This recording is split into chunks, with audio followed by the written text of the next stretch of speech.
왜 임성근 사단장을 그 피의 혐의자에서 빼려고 했는가? 이 부분이 이제 모두가 의문입니다. 예. 그래서 지난번 청문회에 이 부분이 굉장히 이제 많이 그 질문이 있었어요. 예, 예. 그래서 임성근 사단장에게 그때 이제 뭔가 대통령실에 구명 로비를 한 것이 아니냐 이런 취지의 질문을 하면서 민주당의 의원께서 혹시 이종호 블랙펄 인베스트먼트 이 대표를 아느냐 물었더니 임성근 사단장이 부인합니다. 나는 예. 그 사람 모른다.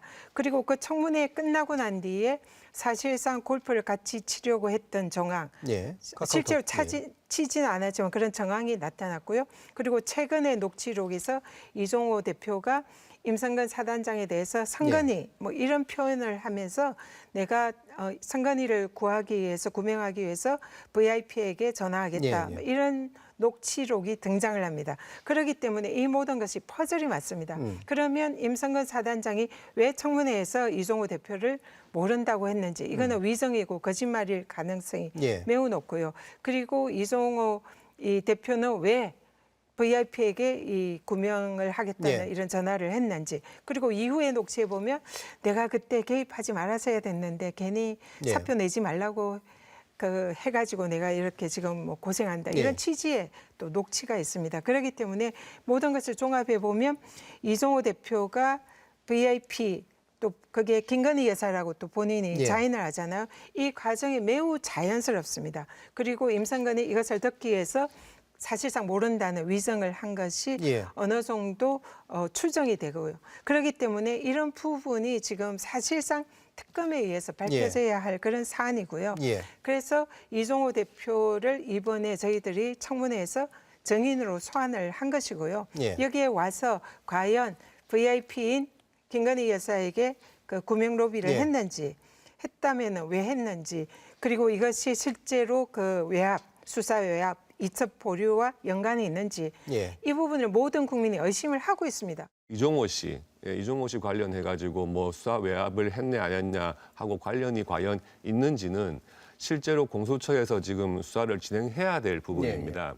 그러니까 이런 공수처의 수사라든지 각종 수사와 관련해 가지고 수사기관에서 밝혀야 될 내용을 지금 청문회에서 증인으로 불러가지고 이야기를 들어보자 이거거든요. 예. 이거는 수사를 방해하는 행위예요. 예. 그러니까 지금 이 청원에서 수사와 재판에 관여할 내용으로 청원에 대해서는 수리하지 않는다라고 규정을 한 이유가 바로 이런 것 때문이거든요. 수사기관에서 지금 수사를 진행 중인 사항에 대해서 수사의 대상, 참고인이 될지 피해자가 될지 모르는 사람을 예. 미리 공개된 청문회에 불러가지고 증언하게 한다. 이것은 진행되고 있는 수사를 방해하는 행위죠.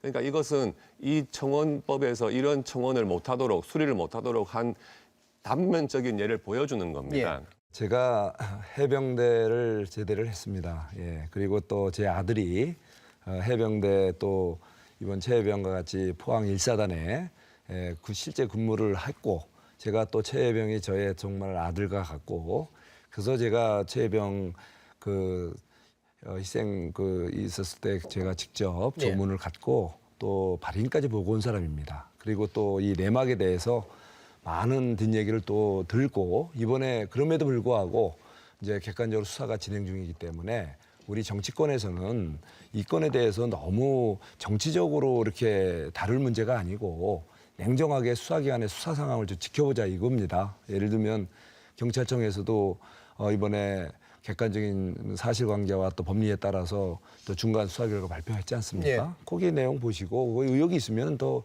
그다음에 문제제기 하실 수 있는 거고 그다음에 지금 말씀하신 무슨 뭐 뒤에 구명 로비가 있었느니 수사 외압이 있었느니 이런 거에 대해서는 또 좀 공수처에서 지금 냉정하게 수사 중에 있지 않습니까? 지켜보시자고요. 특검법이 다시 재요구돼 가지고 지금 온 상태인데 그 재표결 관련해서 이제 말씀하셨는데요. 그 재표결은 그 국민의힘에서는 지난 21대 때도 저희들이 반대를 했고 지금도 반대를 하고 있는 겁니다. 최상병 특검이 너무 정쟁의 수단으로 쓰이고 있기 때문에 그것은 특검법으로 갈 수 없다 하는 판단에는 변함이 없습니다. 그런데 지금 민주당에서는 이 재표결이 안 될 것이다 하는 걸 예상해가지고 플랜 B라고 말씀하셨는데요. 상설 특검을 이용하겠다는 걸 검토하고 계시는 것 같아요. 근데 상설 특검법에는 그 특별 검사를 추천하기 위한 추천위원회가 있는데 총 7명으로 구성이 네. 돼 있죠. 그 3명에 대해서는 법무부, 법원행정처 네. 그리고 대한변협 네. 하게 돼 있고요. 나머지 4명은 국회에서 추천하게 돼 네. 있습니다. 근데 여야가 2명씩 하게 돼 네. 있어요. 이 2명씩 하게 돼 있는 것이 예전에 민주당 쪽에서 주장을 해가지고 2명씩 한 겁니다. 근데 지금 와가지고 2명씩 하는 것이 민주당에서 뜻한 특별검사가 지명 안 될 수도 있다 생각을 하니까 이거를 다시 규칙을 바꿔가지고 4명 다 야당이 하겠다. 이렇게 지금 가려는 거거든요. 그러니까 우리 국회에서 이런 편법, 탈법, 꼼수가 난무하는 겁니다.